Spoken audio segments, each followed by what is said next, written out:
And we are live on WION Wild is One. Welcome back. This is Pulse. I'm Eric Nzoka, the headlines.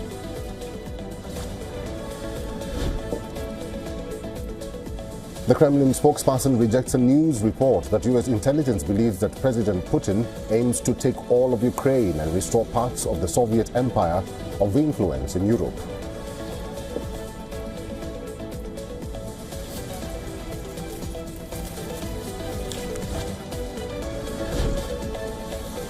Russia expresses full support for Venezuela as the South American country confronts a blockade of sanctioned oil tankers by U.S. forces deployed in the Caribbean.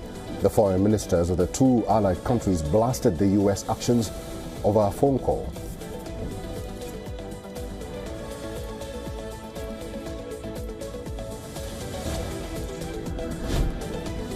Iran insists that its missile program was defensive in nature and designed to dissuade attack, while adding the existence of its arsenal was not up for debate.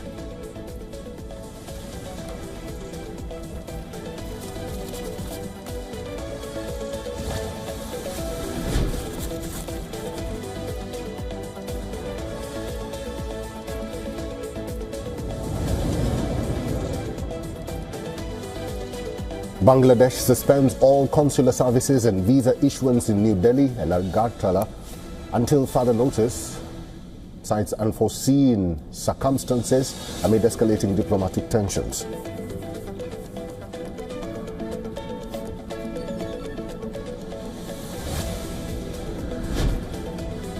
Former Israeli Premier Naftali Bennett, widely regarded as a leading contender in next year's legislative elections, calls for the resignation of Prime Minister Benjamin Netanyahu, accusing his office of treason over alleged Qatari funding to his aides.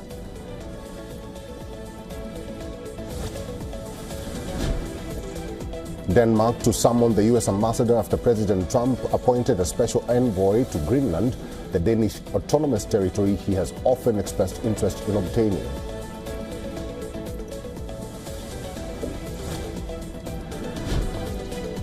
A World Bank report says Cyclone Ditwa, which struck Sri Lanka last month, caused an estimated $4.1 billion in direct physical damage to buildings, agriculture, and critical infrastructure.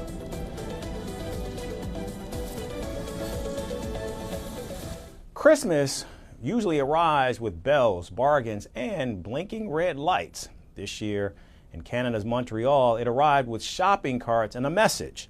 Under the glow of supermarket fluorescence, Santa did not whisper wishes. In fact, he grabbed groceries instead. Lining up to pay, St. Nick slipped into the night. The festive crime struck a nerve as Canadians grapple with rising food prices, record corporate profits, and a cost of living crisis that even Prime Minister Mark Carney has called a national pressure point.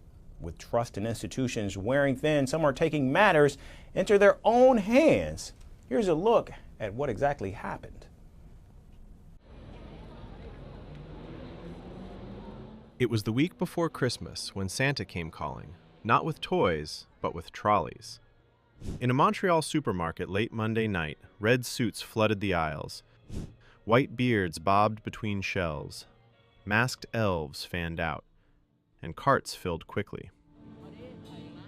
Then, just as suddenly, the Santas vanished into the winter dark, leaving behind stunned staff and empty shelves. This was no festive flash mob. It was a heist, deliberate, choreographed, and political. As per Montreal police, roughly 40 people took part in the raid on a Metro grocery store in the Plateau Mont-Royal neighborhood around 9:15 p.m. Police say the group left without paying, stealing food worth an estimated $3,000. Then, hours later, an explanation arrived. An activist group, calling itself Robins des Ruelles, or Robins of the Alleys, claimed responsibility. In a statement titled, "When Hunger Justifies the Means," the group said the food would be redistributed to people struggling to eat amid Canada's cost of living crisis. We are working more and more just to afford food. A handful of corporations are holding our basic needs hostage. The group accused supermarket chains of using inflation as a cover to post record profits while ordinary Canadians fall behind. For them, the theft was not a crime, but a correction. Video posted online by allied activists, Les Soulèvements du Fleuve, showed Santas and elves sweeping through a Metro store, arms full, faces hidden. The footage spread quickly, and so did public reaction. Montreal police confirmed an investigation is ongoing. Officers are reviewing CCTV footage and interviewing witnesses. No arrests have been made so far. Metro, which owns several major grocery brands across Quebec and Ontario, called the act unacceptable. Shoplifting is a criminal act regardless of motive, a spokesperson said. Retail crime, the spokesperson added, cost Canadian businesses more than $9 billion in lost sales in 2024. Inflation in the food sector is largely influenced by external factors, including disruptions to the global supply chain, volatile commodity prices, and changes in international trade conditions. Prices on store shelves directly reflect supply chain costs. The spokesperson also highlighted Metro's philanthropic record, noting the company donated $1.15 million to food banks in 2025 and provided more than $81 million worth of food products. Statistics Canada data shows grocery prices rose nearly or over 5% year over year, even as overall inflation cooled. Profits remain near record highs. Trust, meanwhile, is in short supply. Good Santa or bad Santa? The law is clear. Public opinion is not. And as Christmas approaches, Montreal has been left with an uncomfortable question and a striking image. Santa came early this year, and instead of presents, he brought groceries. Does weight management have a quick fix? A tangible solution has always eluded us, it seems. This comes even as the WHO estimates indicate 2.5 billion overweight adults worldwide, which includes 890 million obese people. And now a paradigm shift may be on the cards. As a new pill hits the market soon, the US drug regulator has approved a pill version of the weight loss injection produced by the Danish pharmaceutical firm Novo Nordisk. In fact, the drug is aimed at reducing excess body weight and maintain long-term weight reduction in adults who are overweight or obese and have at least one weight-related comorbid condition.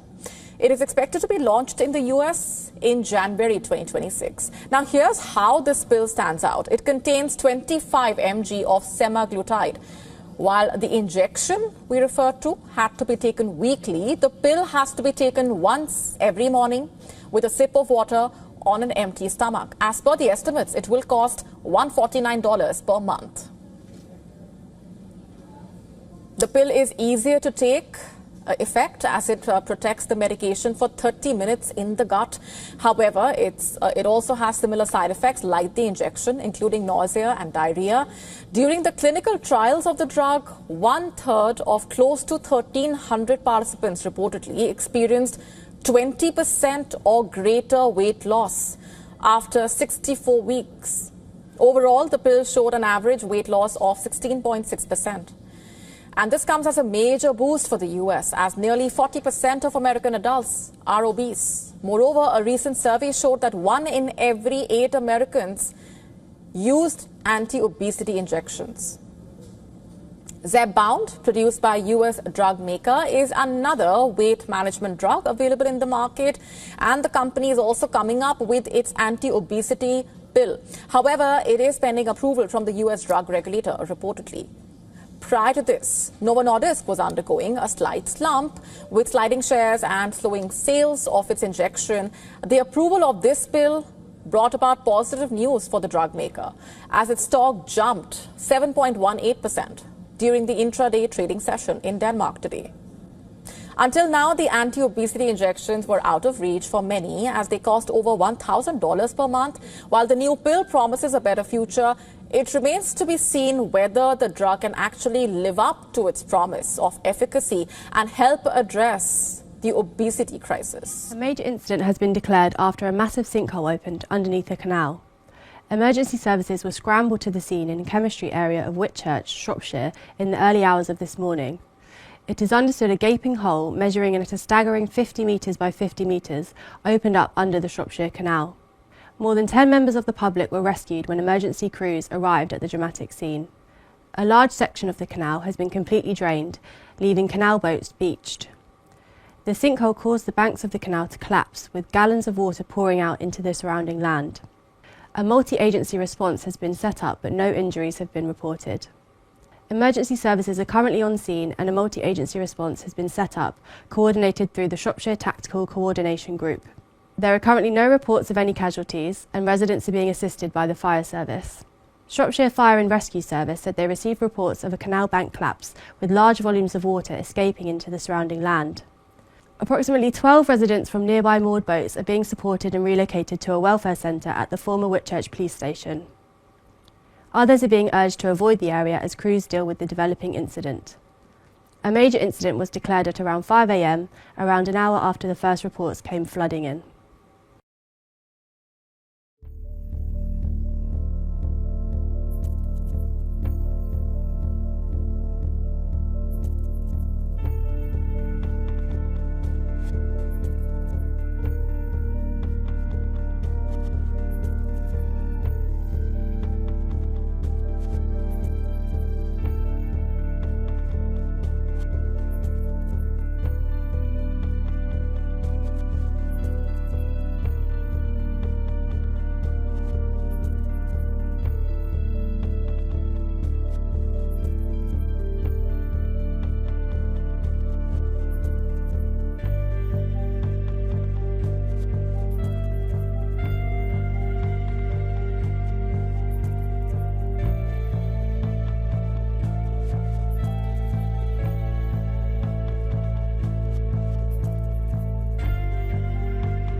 building literally just exploded right in front of my eyes.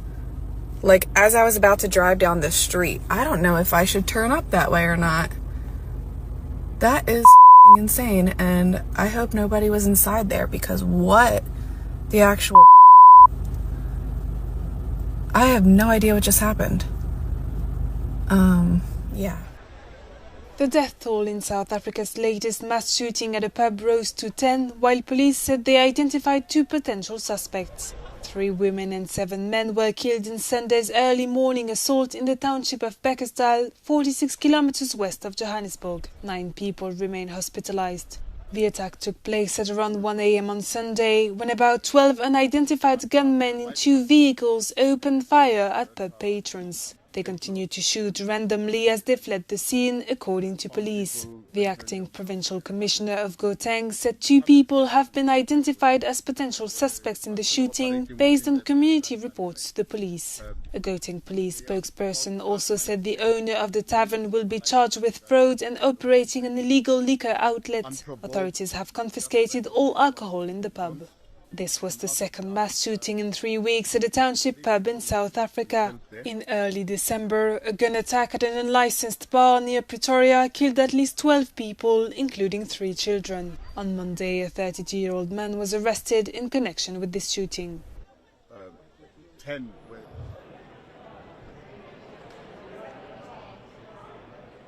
Queda aprobada la ley por unanimidad.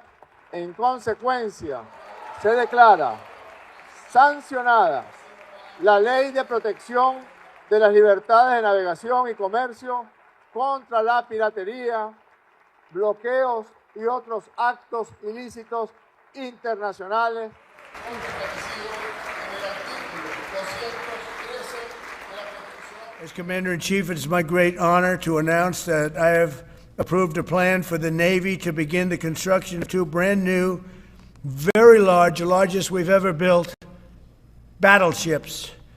You know, you used to build the Iowa, the Missouri, the Wisconsin, the Alabama, many others. We had big battleships. These are bigger, but they will have 100 times the, they'll be 100 times the force, the power, and there's never been anything like these ships. These have been under design consideration for a long time, and it started with me in my first term, because I said, why aren't we doing battleships like we used to?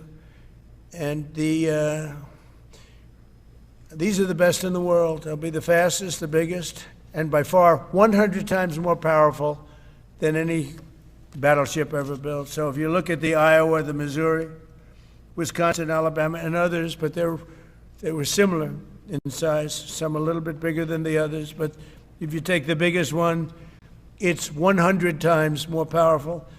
They're longer by a little bit, but and they're bigger ships, but they hold much more. They use the word lethality. Battleships are the largest, sturdiest, and most heavily armed vessel built specifically for naval combat. While America has built many new warships over the years, they've tended to be smaller, much smaller, and not conducive to where we are and where we're going, and peace through strength. But including, we've been building aircraft carriers. We're going to be upping that also. We're going to be going to a superior aircraft. We have the Ford class. We're going to be upping that to a different class of aircraft carrier. And we haven't built a battleship since 1994. These cutting-edge vessels will be some of the most lethal surface warfare ships. They will be actually the most ever built other than our submarines. We have submarines which will have, in many ways, even more lethality, and we have many of them under construction. Each one of these will be the largest battleship in the history of our country, the largest battleship in the history of the world ever built. And again, it's 100 times more powerful than the previous Iowa class, it's called. Those are the big ones that you'd see on a show. Victory at Sea. I don't know if anyone's seen Victory at Sea, but it was a classic. They'll help maintain American military supremacy, revive the American shipbuilding industry, and inspire fear in America's enemies all over the world. We want respect. We're going to have it. We already have it. We're more respected now than we ever were. A year and a half ago, they laughed at us. Now they respect us again at levels that they've never respected us.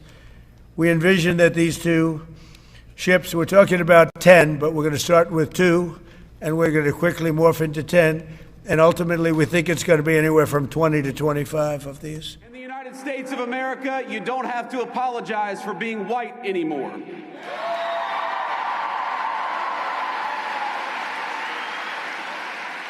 And if you're an Asian, you don't have to talk around your skin color when you're applying for college, because we judge people based on who they are, not on ethnicity and things they can't control.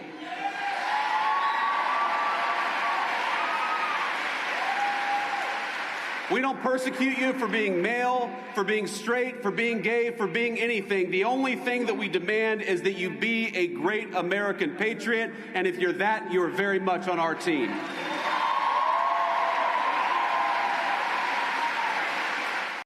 What's up, guys?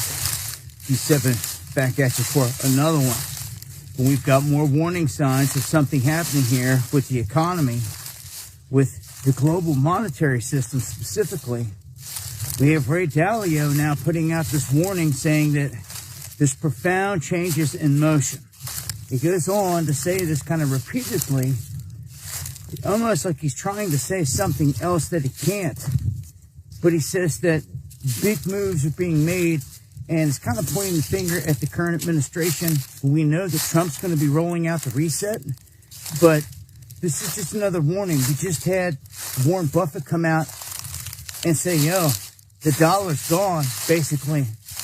He's moved all his cash, and you're talking hundreds of billions of dollars into the yen, out of the dollar. That should tell anybody paying attention that something huge is about to happen.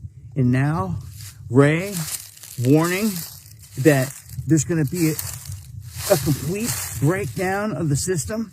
This is right on cue with Trump basically admitting that he's brought in to reset this whole thing. That's what the whole Mar-a-Lago Accord is about. If you don't know anything about it, I would get to researching it quick. This is all real deal, and all these guys are on record at this point signaling that something huge is about to happen. Now, specifically with the monetary order, and it's going to affect the dollar, and it's going to affect us. No doubt about it. Here in America, the U.S. dollar, all the warning signs are there, but I just wanted to throw this one out there and let it be known this is the latest, and I wouldn't ignore these things. They're stacking up, all the warning signs, that's for sure. I think that right now we are at a decision-making point and very close to a recession. And I'm worried about something worse than a recession if this isn't handled well. A recession is 2 negative quarters of GDP, and whether it goes slightly there, we always have those things. We have something that's much more profound. We have a breaking down of the monetary order. We are going to change the monetary order because we cannot spend the amounts of money, so we have that problem. And when we talk about the dollar and we talk about tariffs, we have that. We are having profound changes in our domestic order, how ruling is existing, and we're having profound changes in the world order. Such times are very much like the 1930s. I've studied history, and this repeats over and over again. So if you take tariffs, if you take debt, if you take the rising power challenging the existing power, if you take those factors and look at the factors, those changes in the orders, the systems, are very, very disruptive. President Trump has unveiled his plans to begin construction of a new class of massive battleships. This as a part of a broader effort to revive U.S. shipbuilding capacity, strengthen deterrence, and restore domestic manufacturing capacity. Trump says he has already approved a plan for the Navy to begin construction of 2 new battleships immediately, calling them the foundation of a new Golden Fleet. Here's a report.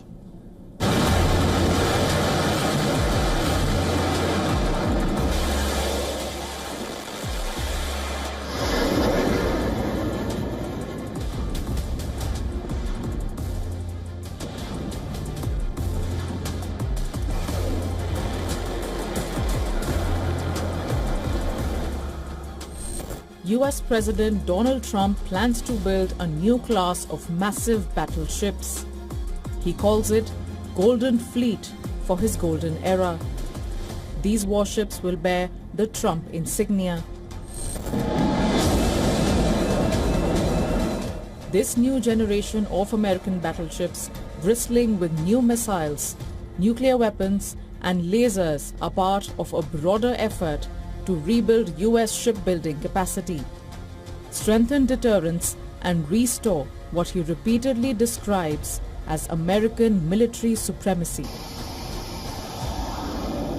You know, you used to build the Iowa, the Missouri, the Wisconsin, the Alabama, many others. We had big battleships. These are bigger, but they will have 100 times they'll be 100 times the force, the power, and there's never been anything like these ships. These have been under design consideration for a long time.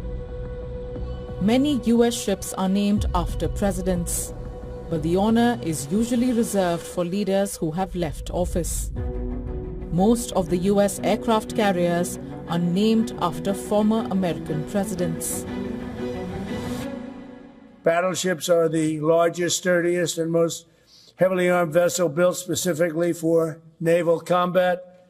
While America has built many new warships over the years, they've tended to be smaller and much smaller, and not conducive to where we are and where we're going, and peace through strength.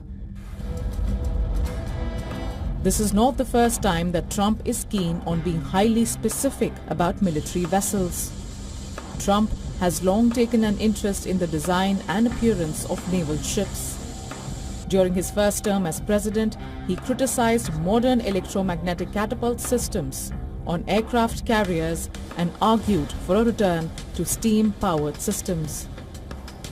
The announcement comes amid long-standing concerns within the US defense establishment about shrinking shipyard capacity, aging fleets, and competition with China's rapidly expanding navy. Trump says building new warships would revive American shipyards, create thousands of jobs, and restore domestic manufacturing capacity. Trump boasts that he would be involved in the design along with the Navy because he is a very aesthetic person. The US Navy has not built a new battleship since the mid-1990s, relying instead on aircraft carriers, submarines, and smaller surface combatants. All eyes are now on the Trump-class ships that are projected to take their place in the Golden Fleet as a maritime complement to the Golden Dome, the anti-missile shield that Donald Trump also envisages to protect the people of the new Golden Age that he says the country is currently enjoying. Bureau Report, WION, World is One. As Ukraine peace talks unfold, Russia is shifting its military posture westwards. As we tracking the developments, Moscow has deployed as many as 10 Russian nuclear-capable Oreshnik missiles in Belarus. The missile, called Unstoppable by Moscow, is on Europe's doorstep. It casts a deadly shadow over Ukraine's borders. Oreshnik, a hypersonic missile, is moving from test pad to combat duty. Belarus says it will be operational by the end of this month, which is nearly a week away. Moscow claims the missile, which means hazel tree in Russian, is capable of Mach 10 speeds and near-zero intercept probability. It is equipped with multiple independently targetable re-entry vehicle, basically an adversary's worst nightmare. The move has raised alarms across Kiev and NATO's eastern flank. It is designed to extend Russia's strike reach deep into NATO territory. But what makes Oreshnik so dangerous? Flying at speeds of 12,300 kilometers per hour, it is stealthy and maneuverable, making it most unstoppable, or almost unstoppable. The massive range of over 5,000 kilometers puts several European capitals in its range. From London to Paris, this missile can reach in less than 10 minutes when launched from Belarus.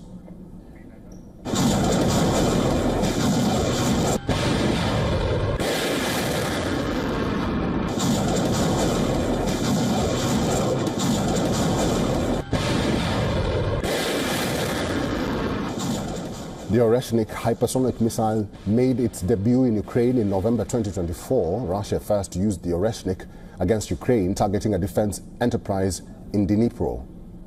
The move comes even as the Baltic states and Poland plan to raise their military spending to 5% or even higher of their GDP next year. Poland also aims to expand its military size to 300,000 troops by 2035.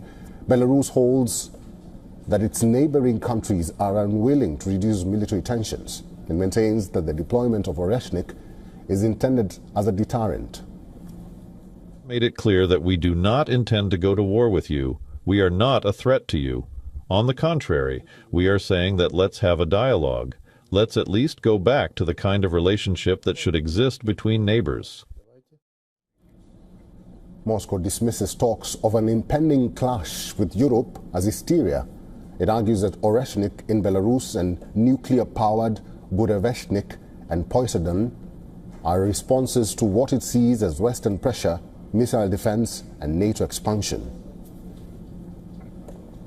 I look at them and I'm also quite surprised myself. I, for example, am personally acquainted with the current NATO Secretary General, Mr. Rutte, right? He is the former Prime Minister of the Netherlands. I once went there for a visit and we had a good conversation. He's a very intelligent man. I know he was a smart, systematic and truly effective Prime Minister. Yes, very effective. The economy of the Netherlands is currently in excellent condition. And that is certainly part of his significant achievements. But what on earth is he talking about now? I just want to ask, Lisi, what are you saying about war with Russia? Why is such a policy being carried out, such a, as you described it, a reckless one? I was just trying to explain that. In response to the question from your colleague at the BBC, because it is with this that they are trying to cover up their mistakes in the sphere of both foreign policy and economics and finance and so on and so forth. This is what I believe. Yes, it is precisely with this, firstly. Secondly, the second thing is this. We've fallen into, so to speak, a very deep rut, as the common expression goes. Now, regarding the roads and the off-road conditions, we've entered a deep rut, and it's already quite difficult to turn either left or right. As for the conflicts with the President of the United States, there is absolutely nothing unexpected, nothing surprising here. What exactly is so surprising about it? For me, everything is perfectly clear. I think that for any observer, even a non-specialist, everything is clear. European political elites supported the Democratic Party, Ms. Harris, in the United States presidential elections. They did this quite frankly, if not Cherokee, if not outright, brazenly. They once accused Trump of Russia interfering in the elections, but nothing was ever confirmed. All the investigations in Congress led to absolutely nothing. There was no cooperation, no Russian interference whatsoever. But Europe's political elites interfered, and they directly interfered. It was absolutely evident, clearly discernible, and unmistakably unconcealed. It seems to me that even now they're counting on the fact that after the midterm elections for the US Congress next autumn, the political landscape will undergo some changes and their traditional allies will re-emerge, allowing them to apply more significant pressure on President Trump. That is why they are behaving in such a manner, pause awaiting shift in the political landscape of the United States, pause as the congressional elections draw near, pause, that's all, pause, but...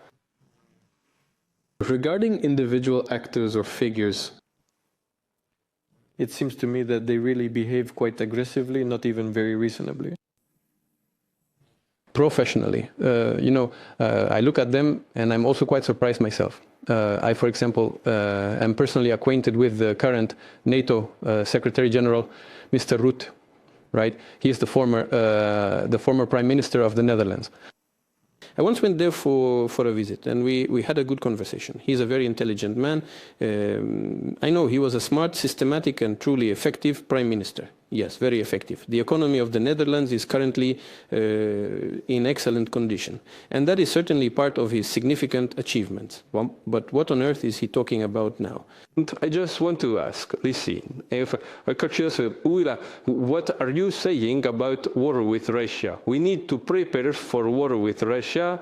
They want to prepare for war with Russia. Well, can you even read the new US national security strategy? What does it say?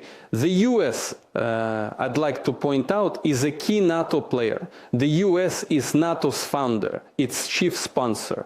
All main funds come from the US, both money, military technology, weapons, and ammunition.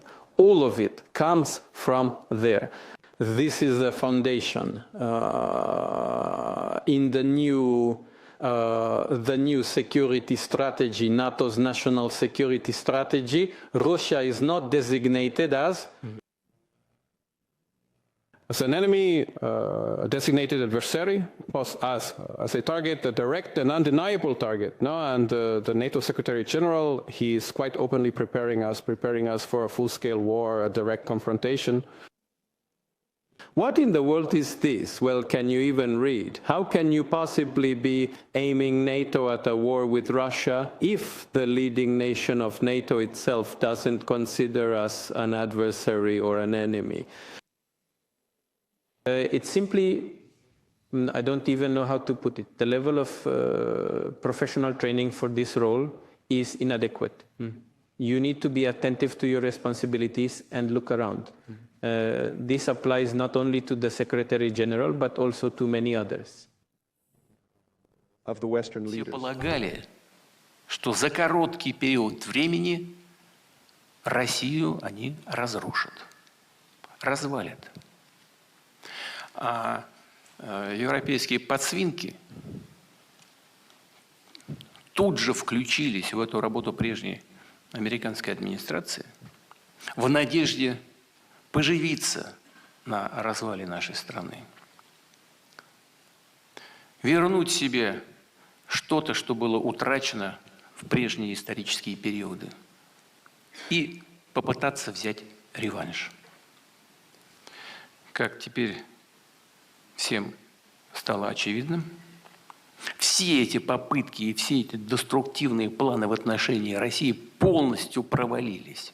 Полностью. Сегодня мы видим, что геополитическая ситуация в мире продолжает оставаться напряженной, а в ряде регионов становится просто критической. Страны НАТО активно наращивают и модернизируют наступательные силы, создают и развертывают новые виды оружия, в том числе в космическом пространстве. При этом в Европе людям вбивают в голову страхи по поводу неизбежного столкновения с Россией. Мол, надо готовиться к большой войне.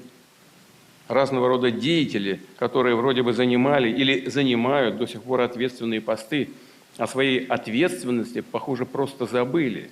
Они руководствуются какими-то сиюминутными, личными или групповыми политическими интересами, а только не интересами своих народов. И все больше повышают градус истерии. Уже неоднократно говорил, это ложь, бред, просто бред о какой-то мнимой российской угрозе европейским странам. Но делается это вполне осознанно.